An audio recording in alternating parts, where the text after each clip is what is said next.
जय हिंद जय महाराष्ट्र मित्रांनो. तर आपले स्वागत आहे आपल्या यूट्यूब चॅनलवर. तर आज आपण बघणार आहोत लेखा व कोशागार भरतीची एक्झाम झालेली मित्रांनो आणि फर्स्ट रिस्पॉन्सिबिलिटी सगळ्यांची आलेली आहे. तर आता फायनल रिझल्ट कधीपर्यंत लागणार आहे आणि नॉर्मिनेशन कशा प्रकारे होणार आहे आपण हे सगळं या व्हिडिओच्या माध्यमातून बघणार आहोत. तर आपलं काय असतं, कोकण विभाग, छत्रपती संभाजीनगर, अमरावती, पुणे विभाग, नाशिक विभाग आणि नागपूर विभाग, मी या सगळ्या विभागाची तुम्हाला माहिती देणार आहे मित्रांनो. तर तुम्ही व्हिडिओवर नवीन असाल, आपल्या चॅनलवर नवीन असाल तर प्लीज चॅनलला लाईक आणि सबस्क्राईब करून घ्या मित्रांनो. तर चला, फायनल कट ऑफ कितीपर्यंत लागणार आहेत नॉर्मलायझेशनच्या नंतर आणि आता तुम्हाला किती मार्क आहे आणि नॉर्मलायझेशनच्या नंतर किती मार्क वाढू शकतात आपण ह्या व्हिडिओच्या माध्यमातून डिस्कस करणार आहोत मित्रांनो. आणि रिझल्ट कधीपर्यंत लागणार आहेत ते पण विथ प्रूफ मी तुम्हाला दाखवणार आहे, फक्त तुम्ही व्हिडिओ लास्टपर्यंत बघा मित्रांनो. आणि नॉर्मलायझेशन कशा प्रकारे होणार आहेत ते सुद्धा आपण या व्हिडिओच्या माध्यमातून बघणार आहेत मित्रांनो. आणि बघा, कॅटेगरी वाईज कितीपर्यंत रिझल्ट जाऊ शकतो हे थोडक्यात आपण माहिती घेणारच आहे मित्रांनो. सगळ्यात पहिले आपण काय बघणार आहे, नॉर्मलायझेशन कशा प्रकारे होतं मित्रांनो TCSचं.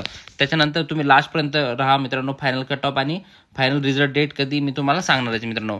फर्स्ट आपण फक्त नॉर्मलायझेशनच्या 2 मिनिटात बघणार आहोत शॉर्टकटमध्ये. बघा नॉर्मलायझेशनचं काय मित्रांनो, हे बघा नॉर्मलायझेशन आता खूप मित्रांना माहीत नाही आहे नॉर्मलायझेशन म्हणजे काय मित्रांनो. तर नॉर्मलायझेशन काय असतं मित्रांनो, बघा नॉर्मलायझेशन म्हणजे काय. त्याच्यानंतर जर एक तर नॉर्मलायझेशनची व्याख्या काय थोडक्यात तुम्हाला सांगणार आहे. जर एका परीक्षा वेगवेगळ्या शिफ्टमध्ये झाली असेल तर आपल्याला माहिती आहे वेगवेगळ्या शिफ्टमध्ये होतेच मित्रांनो. तर बघा त्यांचं म्हणणं काय, त्यानुसार आपण ही माहिती दिलेली आहे, TCSनुसार तिथून माहिती घेतलेली मित्रांनो. तर त्या प्रत्येक शिफ्टचा पेपर वेगळा असतो, कधी सोपा कधी कठीण. त्यामुळे काही शिफ्टमधील विद्यार्थ्यांना फायदा तर काहींना नुकसान होऊ शकतं. तर त्यांचं म्हणणं काय, काहींना आता शिफ्टमध्ये इझी येतं, काहींना हार्ड येतं मित्रांनो. त्याच्यानंतर बघा खाली काय सांगितलंय, ही असमानता टाळण्यासाठी सर्व विद्यार्थ्यांचे गुण एकाच मानक स्केल व आणण्याची प्रक्रिया म्हणजे नॉर्मलायझेशन. म्हणजे त्यांचं म्हणणं असं काय, एका स्केलमध्ये आणायचे. ज्याला जास्त असेल, टफ एक्झाम गेली असेल तर त्याच्यासाठी थोडेसे मार्क वाढतात आणि ज्याला इझी असेल त्याचे कमी होतात मित्रांनो. तेच आपण थोडक्यात बघणार. तेच हे बघा फॉर्म्युला काय दिलेलं त्यांनी तर दिलेलं आहे, बघा फॉर्म्युला दिलेला आहे. तर फॉर्म्युला कशा प्रकारे बघा, ते फॉर्म्युला आपल्याला काही समजत ते थोडक्यात आपण त्यांनी काय सांगितलं आहे फॉर्म्युला खाली दिलेलं आहे. बघा हे थोडं अवघड वाटतं पण हे बघा थोडं अवघड वाटतं पण सोपं करूया.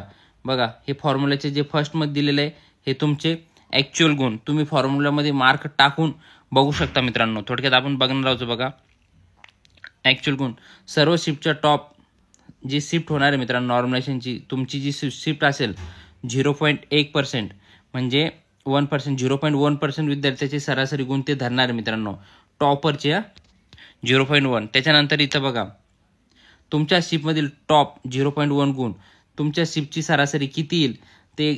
एक्झाम्पल, तुमच्या शिफ्टमध्ये जर 2000 किंवा 20,000 मुलं असतील तर त्यांची सरासरी सगळ्यांचे मार्क ते धरतील आणि भागिले करतील, सरासरी काढतील. ते सूत्र टाकायचं त्यांना. सर्वात कठीण शिफ्टची सरासरी ते सुद्धा टाकणार आहे. आता सगळ्यांची सरासरी केल्यानंतर कठीण शिफ्ट कोणती होती ते सुद्धा टाकणार आहे. बघा खाली आता थोडक्यात मार्क ते टाकणार. उदाहरण बघा, एक्झाम्पल काय दिलेलं आहे, तुमचे ॲक्च्युअल गुण किती मित्रांनो, 78 गुण आलेले एक्झाम्पल तुम्हाला. त्याच्यानंतर तुमच्या शिफ्टचा टॉप 0.1 तर किती, त्याला 95, त्यांना 95 पडलेले. तुमचे सगळ्यांचे 78 आहे पण ते 0.1 लोकांनी किती 95 गुण आलेले. त्याचसोबतच बघा सर्व शिफ्टमधील टॉप, आता सर्व शिफ्टमधले त्यांनी काय केलं आहे 0.1 धरले टॉपरचे तर किती आले 98. तुमच्या शिफ्टला किती होते 95, तर 0.1 सगळ्यांना धरून 98 मार्क आलेले. तुमच्या शिफ्टची सरासरी किती आहे 65 आहे मित्रांनो, 65. तर ते आणि हे बघा सर्वात अवघड शिफ्टची सरासरी किती आहे 75 मित्रांनो. तर इथं ते काय करतात, हे सूत्राच्या नुसार इथं मार्क टाकलेले बघा, तुम्ही करून बघू शकता. आता इथं तुम्हाला मार्क टाकायचे. हे मार्क टाकल्यानंतर इथं नॉर्मलायझेशन असं येतं बघा 78.9. तुम्हाला हे स्क्रीनशॉट मारा आणि नॉर्मलायझेशनच्या वेळेस तुम्ही तुमच्या शिफ्टला मार्क टाकून बघू शकता मित्रांनो. तर चला, ते सगळी माहिती दिलेली असती. तर इथं बघा तुम्हाला नॉर्मलायझेशन हे समजलंच असेल, नसं समजलं तरी कमेंट करा, तरी मी तुम्हाला आपल्या टेलिग्राम चॅनलवर सगळं टाकणारच आहे. त्याच्यानंतर बघा आपण सेकंड पॉईंट काय घेणार होतो, फायनल कट ऑफ नॉर्मलायझेशनच्या नंतर किती लागतो. तर बघा थोडक्यात आपण माहिती घेणारच आहोत. आता जनरल आपण काय करणार आहोत, सगळ्या विभागाचं जनरल घेणार होतो. एक्झाम्पल EWS ज्या मुलांना 150 मार्क आता आले असतील मित्रांनो 150 प्लस, तर त्यांचे चान्सेस आहे ते कसे ते मी सांगणारच मित्रांनो. तर नॉर्मलायझेशनमध्ये आपण बघितलेलं आहे TCSचं. तर कोणी मित्रांनी आता BMC क्लर्कची एक्झाम दिली असेल मित्रांनो, BMC क्लर्क, तर पेपर एवढा हार्ड होता मित्रांनो, हार्ड होता, एकदम हार्ड. तर असे खूप मित्र होते की पेपर हार्ड असल्यामुळं आता जे टॉपर मुलं होते चांगले हुशारात हुशार, तर त्यांना 160 विदाऊट नॉर्मलायझेशन म्हणतोय 160 170 मार्क होते. ओपनवाल्यांना 160, मला 160 प्लस खूप मुलं कमी दिसले आणि 170 वर किंचित मुलं होते मित्रांनो नॉर्मलायझेशनच्या पहिले. तर नॉर्मलायझेशनमध्ये काय प्लॅन झाला हे बघा. नॉर्मलायझेशनमध्ये काय झालं मित्रांनो, एक्झाम्पल EWSचं आपण घेतलं 150, तर नॉर्मलायझेशन 20 30 मार्कांनी 35 मार्कांनी वाढलेलं आहे मित्रांनो. जर तुम्हाला 150 पण असेल तर तुमचं 30 मार्क सुद्धा वाढू शकतात मित्रांनो. 180 पर्यंत तुम्ही जाऊ शकतात. म्हणजे 150 असतील प्लस तर तुम्हाला इथं चान्सेस आहे मित्रांनो EWS वाल्यांना. तर नॉर्मलायझेशनमध्ये वाढू शकतात.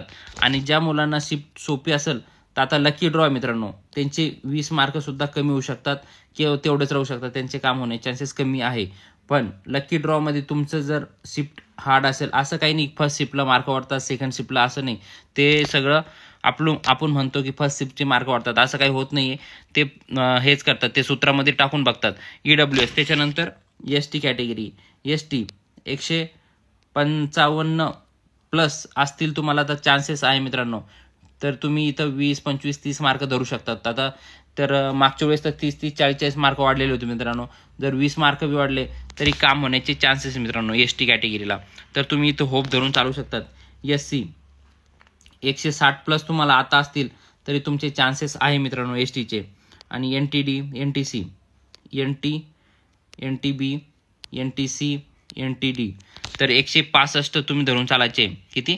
165. आता तुम्हाला 165 प्लस असतील तरी तुमचे चान्सेस आहे मित्रांनो 165 प्लस.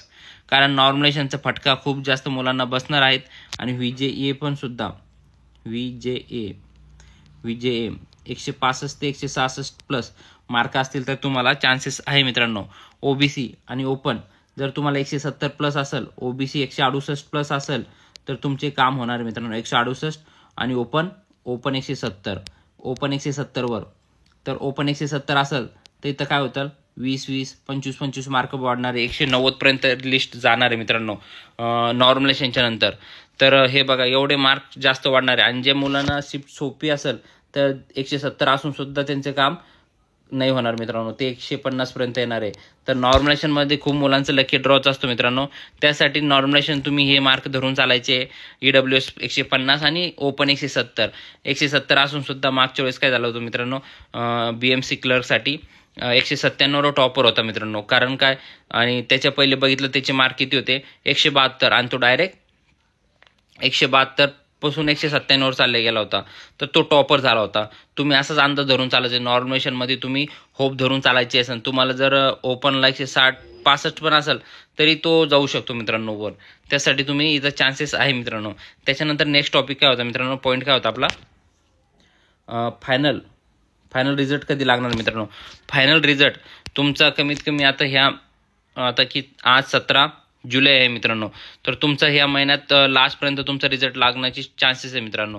जुलै एंडिंग पर्यंत तुमचा रिझल्ट लागण्याचे चान्सेस आहे मित्रांनो. 31 जुलैपर्यंत तुम्ही वाट बघू शकता.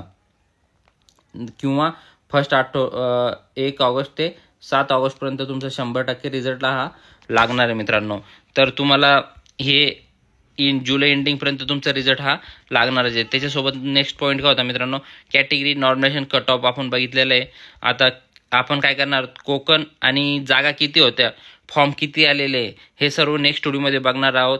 आणि एका जागेसाठी किती मुलांनी एक्झाम दिली होती हे सगळा डाटा आपण कलेक्ट केलेला आहे. त्यासाठी तुम्हाला काय करायचं आहे, आपल्या चॅनलला लाईक आणि सबस्क्राईब करून घ्या मित्रांनो, जेणेकरून नेक्स्ट व्हिडिओ मी टाकणारच आहे. रिझल्ट लागला किंवा आपण उद्या परवा कॉल करून विचारणारच आहोत. तुम्हाला मी लाईव्ह रेकॉर्डिंगसुद्धा पाठवणार आहे. त्यासाठी तुम्हाला काय करायचं, आपल्या चॅनलला सबस्क्राईब करून घ्यायचं मित्रांनो. आणि जर तुम्हाला माहिती आवडलं असेल तर प्लीज मित्रांनो लाईक करा, जेणेकरून मला तुमचा सपोर्ट भेटेल. त्यासाठी तुम्ही आत्ताच लाईक आणि सबस्क्राईब करा. मी टेलिग्रामची लिंक देतोय मित्रांनो डिस्क्रिप्शनमध्ये.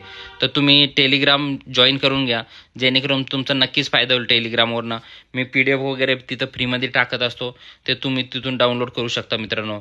तर मित्रांनो, खरंच तुम्हाला माझा व्हिडिओ आवडला असेल तर प्लीज चॅनलला सबस्क्राईब करा, तसं बघू नका मित्रांनो. चला, थँक्यू. जय हिंद, जय महाराष्ट्र.